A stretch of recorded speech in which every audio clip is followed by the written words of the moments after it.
చీచే వెలుగులు తెచ్చే శ్రామికుడా, రేపటి తరముల భవితను రాస్తూ నడిపే నాయకుడా.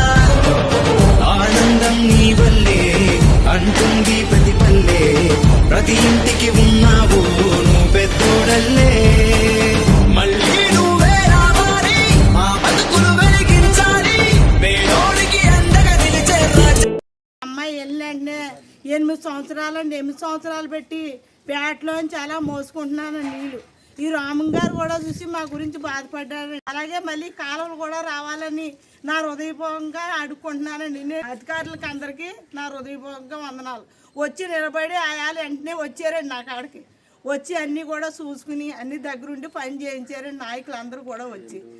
అప్పుడు అక్కడి నుంచి దివ్య మేడం గారు ఫోన్ చేశారు, ఎప్పటికైనా ఇలాంటి నాయకురాలు ఉండాలో మా ముందుకి, నాకులాగా లేని బిడ్డలకి ఎంతోమందికి చేయించాలో నా బిడ్డలతో అందరితో అని నేను హృదయపూర్వకంగా అనుకుంటున్నాను. అమ్మగారి గారికి అందరికీ మా నాయకులు సోరాన్ నాయకులందరూ నా బాగా చూసి దాన్ని ఇది చేసి అంటే ఏమిటో వచ్చి అన్ని పనులు సక్రమంగా చేశారండి.